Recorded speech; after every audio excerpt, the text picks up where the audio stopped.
Welcome back to another week of Myths versus Facts. Again, we are concentrating on the Illuminati influence in the French Revolution because of the effect that the French Revolution had on worldwide communism, but particularly early American politics.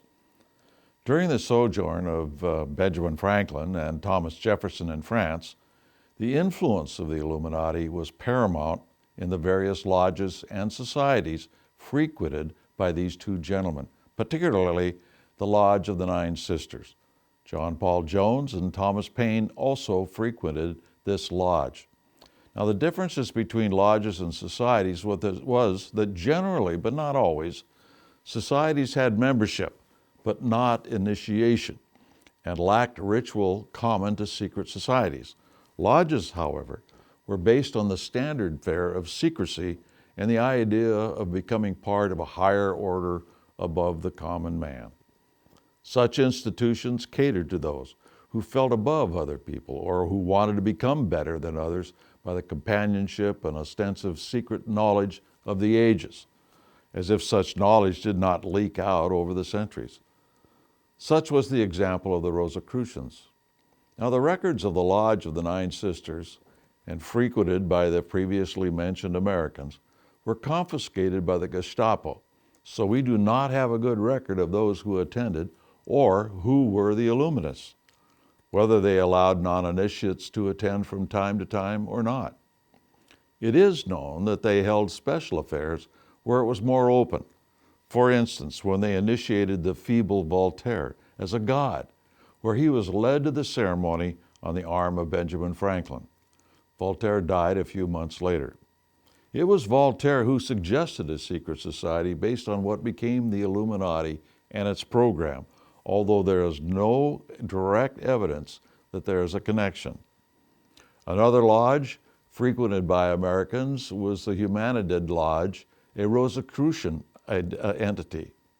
According to all the books published by the Rosicrucians, while in Europe, Benjamin Franklin, George Clymer, and Thomas Paine were at the pinnacle of that organization and constituted what was called the Council of Three. In other words, they ran the entire Rosicrucian structure from the top down. Now, the Council of Three members of the Rosicrucians again were Franklin, Clymer, and Paine. Later, Lafayette replaced Paine. Now, both Paine and Lafayette were known Illuminists. Both Lafayette and Franklin belonged to the Humanidad Lodge in Paris.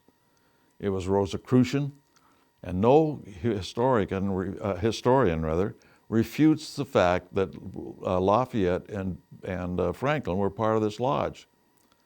Since the majority of the Council of Three were Americans, it is illogical to believe that they did not bring the cult back to America when they returned.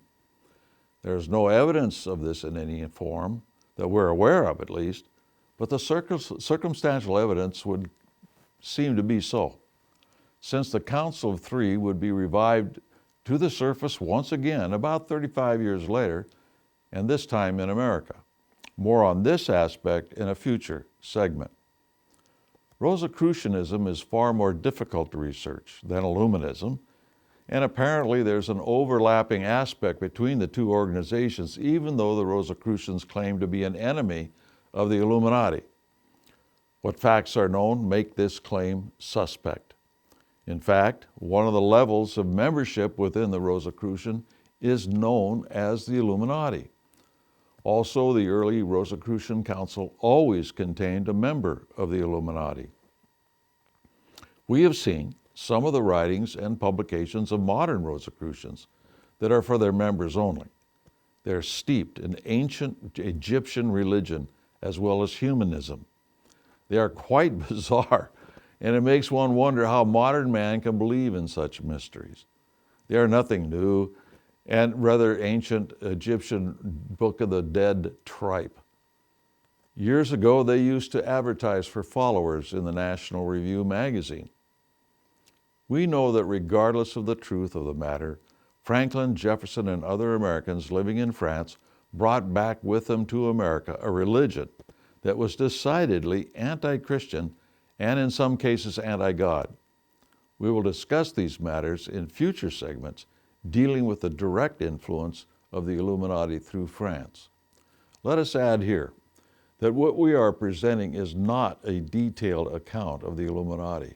That takes way too much time, and it is all contained in our book, To the Victor Go the Myths and Monuments. Some have said we have not discussed the spiritual aspect of the fight. We figured that the organization's goal of being anti-God was sufficient to understand that problem. We know that the Illuminati was founded on May 1st, 1776. When it ceased to exist, if it ceased to exist, came well into the 1820s for sure, because there is no definitive evidence of the organization after this time, although Illuminati members continued to be in the leadership of subversive organizations after this time. We have no evidence that Marx was an Illuminist. He was a flunky that wormed his way to an influential position in the movement with the help of his friend, Friedrich Engels. Now, don't get us wrong. Marx was very important, but only much later. If he had been in an Illuminati early on, his rise would have been much quicker. We have no evidence of what organization may have replaced the Illuminati, or if it was replaced. We do know that the tactic of Weishaupt was always to make it appear as if the organization dissolved, but then come back as a different group under different agents. More will become clear as we proceed. But if you want the complete story, we remind you again to get our book. So order now and follow along.